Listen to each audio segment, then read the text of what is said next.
I tell you, how's that for sales staff over here, right?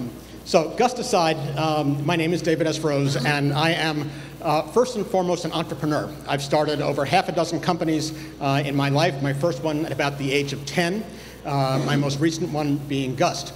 I then turned to the dark side, as it were, and became an angel investor. And I've invested in over 80 companies personally, which probably makes me one of the more active angel investors in the US at this point, probably globally as well.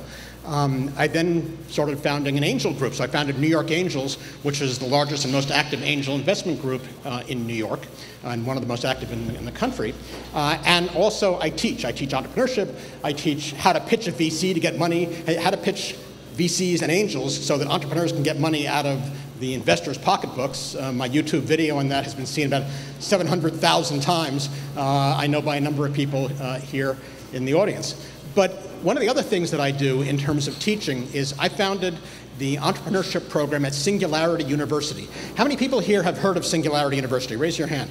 Whoa, it's a pretty advanced audience you got here. Okay, so then you know that Singularity University is in Silicon Valley and is designed to help train and identify the next generation of global leaders and help them deal with exponentially increasing technology. And that is what is at the heart of everything you're seeing today. When you're looking at Minority Report in operating theaters and stuff, I mean, this is the effect of hyper-accelerating, exponentially accelerating technology. And what that means is we have historically thought about things linearly. You go one step forward, you go one step up, 2 steps forward, 2 steps up.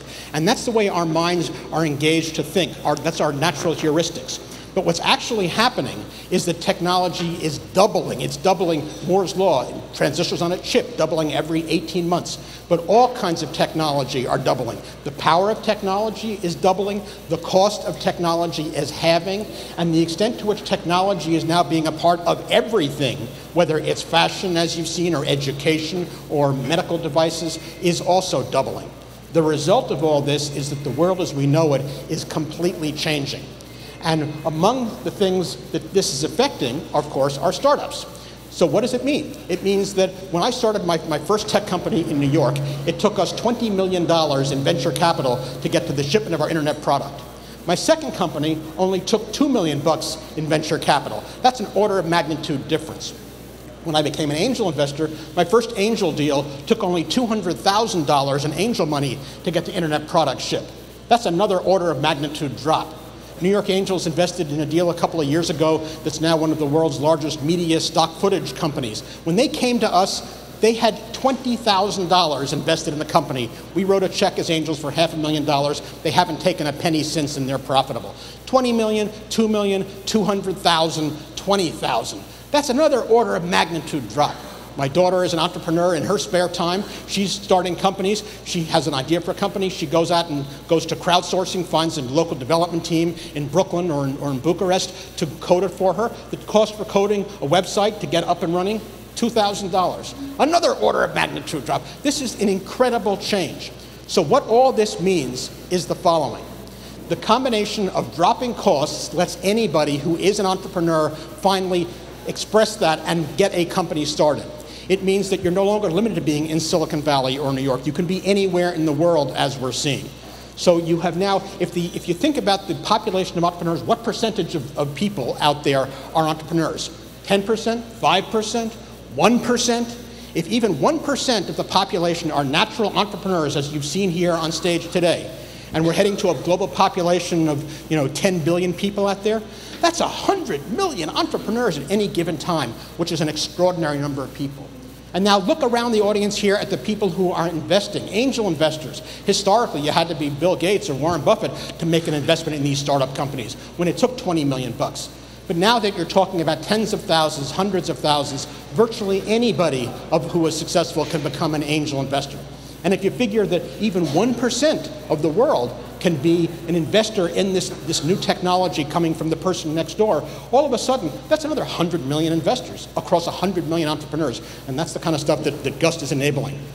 But more important than that is, what does this mean for society? It means that now you have a total globalization of all of this innovation. And the globalization that's been enabled by this change in technology is twofold. One, you can start it anywhere, in any country, in any city, because the costs are so low, the services and tools and stuff are in the cloud. And number two, because of connectivity and communications, you can find and see and connect with anybody in the world. So wherever the company is located, your customers can be anywhere else in the world, your suppliers can be anywhere else in the world, your investors can be anywhere else in the world. We are living in a truly globalized economy.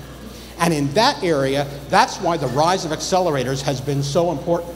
If you take a look at the motto of Wayra, the rules are not yet written. Of course they're not. This is a brand new industry. I mean, literally, this stuff has popped out of the blue in the last 5 or 10 years. Incubators and accelerators only in the last 3 to 5 years. So what is the role of an accelerator or a network of accelerators, as you see with Wayra here? And there are 3 things that the accelerators do for this industry, 3 really vital things.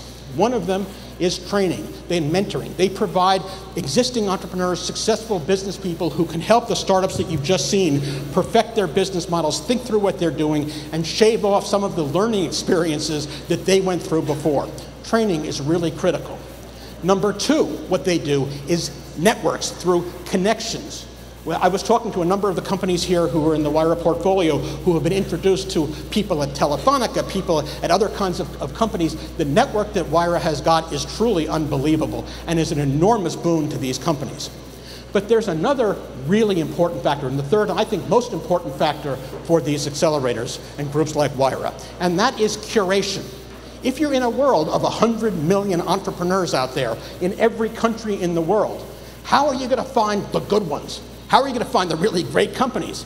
Well, you know what? You're sitting here in Miami at Global Demo Day, and they've done the work. They had 7,000 companies who were applying from all over the world for these accelerators. And they have picked these companies, and then they have introduced them to their networks, and they have trained them and mentored them. And the curation function of these accelerators is one of the key things that is helping the rise of global entrepreneurship and innovation, and they're doing a wonderful job at it. Congratulations, Gonzalo. Amazing day today. Thank you.